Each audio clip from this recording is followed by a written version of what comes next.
그다음에 초등학교 4학년 때 전두엽이 어느 정도 발달됐는지를 확인해 보면 이 아이가 공부를 할 수 있는 아이인지 아닌지, 도움을 줘야 되는 시점인지 아닌지를 판단할 수 있다는 얘기를 하시더라고요.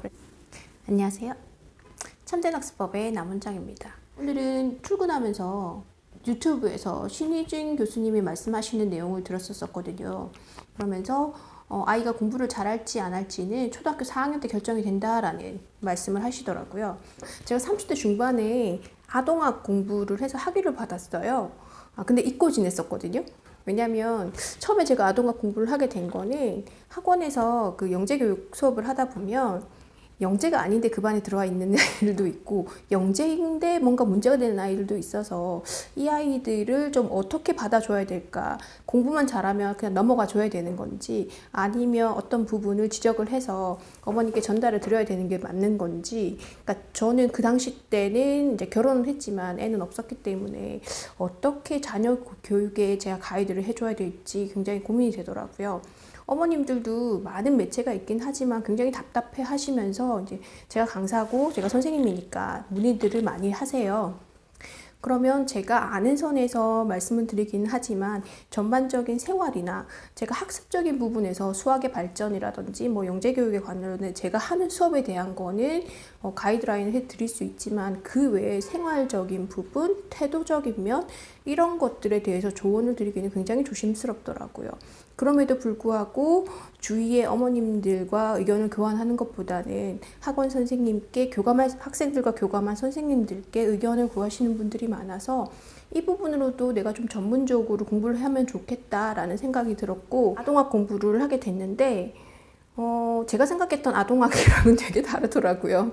막상 들어가서 봤더니 그 갓난아기들, 그 애기들, 그 미취학 아동을 초점으로 두고 물론 그 아동이라는 범위에는 초등학생도 들어가긴 하지만 주된 포커스, 아동 청소년과라고 해서 아동과 청소년을 같이 취급하긴 하지만 제가 갔던 그 곳에서는 그 미취학 아동에 좀 더 집중되어 있어서 좀 아쉽다라는 생각이 들었는데 그래도 뭐 어차피 그 아이들의 그 전에 발달 과정을 안다면 도움이 되지 않을까라는 생각이 들어서 공부를 하게 됐던 것 같아요. 그래서 예전에 제가 말씀드렸지만 저는 이것저것 굉장히 많이 했었거든요. 도대체 뭐 하려고 그렇게 부지런을 떨었는지 싶었는데 지나고 보니까 이게 어떻게든 쓰이게 되고 그리고 내가 그런 공부를 했기 때문에 그와 관련된 길을 아니면 그 언저리에서라도 놀고 있는 게 아닌가라는 생각이 듭니다. 지도했던 담당 교수님께서 신희진 교수님에 대한 얘기를 해주셨어요.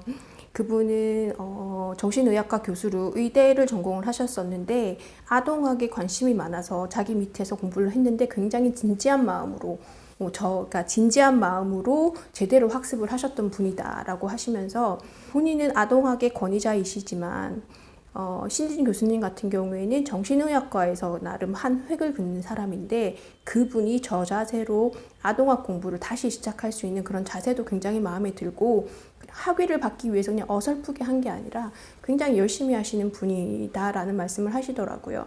그래서 저는 그분의 책을 읽었고 그러다 보니 그냥 일반적인 정신의학과 교수, 병리 문제로 다루시는 분들과는 또 다르게 아동 발달 과정에 대해서 그냥 겉핥기식이 아닌 그 깊이 있는 내면을 다루고 있어서 굉장히 도움이 되겠다. 다른 어떤 책들보다 내공이 있지 않나라는 생각이 들더라고요. 근데 이제 책 내용을 보면 그분이 그렇게 열심히 자기 일도 굉장히 바쁘시잖아요. 아들 둘을 키우고 계신데 본인 일도 바쁜데 아동학에 대해서 이렇게 심취할 수 있었던 거는 자녀를 키우면서 부딪히는 부분들, 심각한 병이 있는 아이들 뿐만 아니라 큰 문제는 아닐 수 있지만 사소한 부분에서 발달 과정과 연계한 부분을 문제가 생기는 부분에 조언이나 혹은 해결할 수 있는 그런 방법들에 대한 얘기들이 좀 많으시더라고요.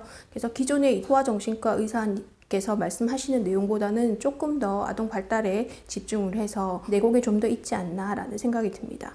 그러다가 이제 최근에 이제 말씀하신 내용을 봤더니 초등학교 입학하기 전에 웩슬런 지능 검사 같은 그런 검사를 받으면 좋고 그리고 초등학교 4학년 무렵에는 공부의 소질이 있는지 없는지를 판단할 수 있는 검사가 있다라고 하시더라고요. 그래서 초4를 보면 얘가 공부를 할 싹수인지 아닌지 알 수 있다는 말씀을 하시더라고요. 공부를 할 수 있다는 거는 자기 조절 능력이 중요한데 그걸 담당하는 기관이 전두엽이라고 해요. 그래서 아기들 때는 그게 없다가 초4 무렵이 되면 거의 이제 완성이 되는 혹은 그때부터 이제 활성화된다라고 해야 되나? 제가 어떻게 표현을 해야 될지 모르겠지만 전두엽 부분이 자리 잡는 시점이라고 얘기를 하시더라고요. 그래서 그때 필요한 조치를 취하면 자기조절력을 가질 수 있는 아이로 만들어줄 수 있다라고 하시면서 그 무렵에 검사를 받기를 권하시더라고요. 뭐 학생들이 공부를 잘 할 수 있다, 아니다라는 거는 자기조절 능력이 좌우를 하는 건데요.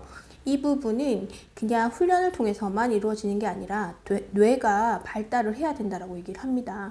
그래서 전두엽이 발달을 해야 되는데 이 전두엽이 발달하는 시기가 초등학교 4학년이어서 이 무렵에 신경인지 검사라고 해서 그걸 검사를 하면 전두엽이 얼마나 발전했고 앞으로 어떻게 발전할 수 있는지 혹은 부족하면 어떤 식으로 보완을 해야 되는지 방법을 제시해 줄 수 있다고 하니까 혹시 염려가 되시는 분들은 병원이나 이렇게 검사를 해보시면 좋을 것 같아요. 전두엽, 자기조절 능력이 발달을 해야 아이 스스로 학습 계획을 세울 수 있다라고 얘기를 해요. 근데 지금 많은 아이들을 보면 중학생임에도 불구하고 이제 시험 날짜가 언젠데 그때부터 이제 계획을 세워서 공부를 해야 되는 거잖아요. 아니면 뭐 한 달 전부터 아니면 2달 전부터 이게 과목별로 시간 배분을 해서 어떻게 해야 내가 시험 전까지 그 과목들 그리고 진도들을 다 배울 수 있을까, 정리를 할 수 있을까라는 그런 계획들을 세워야 되는데 중학생임에도 불구하고 그게 안 되는 친구들이 굉장히 많더라고요. 근데 이거의 시작은 초등학교 4학년이라고 해요. 그래서 전두엽이 이 무렵부터 발전하기 때문에 공부에 어느 정도 괜찮다, 공부하는 능력을 좀 갖췄다라는 친구들은 이 무렵에 계획을 스스로 세울 수 있다라고 합니다. 물론 아주 정확하고 디테일하지는 않지만 어느 정도 계획을 세워서 실천하는 건 좀 다를 수 있지만 그러니까 계획을 세워서 나갈 수 있다라고 하는데 이게 전혀 안 되는 아이들, 특히 남학생들 같은 경우에는 조금 늦을 수 있고요.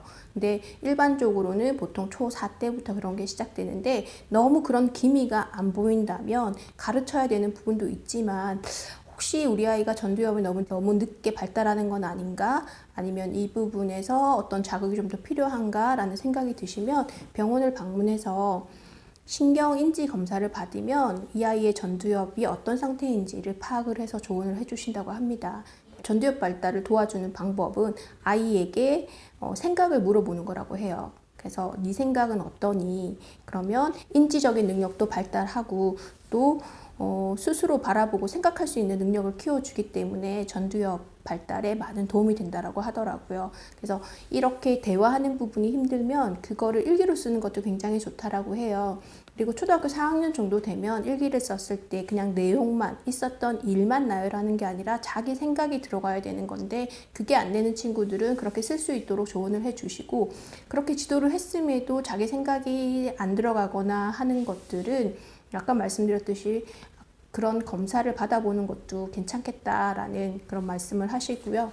제 생각도 그러면 좋을 것 같다는 생각이 듭니다. 지난번에 말씀드렸던 그 좌뇌형, 우뇌형 검사를 했던 게 신경인지 검사와 비슷하지 않을까라는 생각이 들긴 하거든요. 물론 제가 신경인지 검사 병원에서 하는 건 좀 더 디테일할 수 있지만 그건 아니고 큰 맥락은 이 논술학원에서 진행하는 검사에서도 나올지 않을까라는 생각이 드는데 이제 다음 주에 그 결과가 나오기로 했고 그러면 그 결과물을 가지고 다시 한 번 더 말씀드릴 수 있도록 하겠습니다. 네, 시청해 주셔서 감사합니다.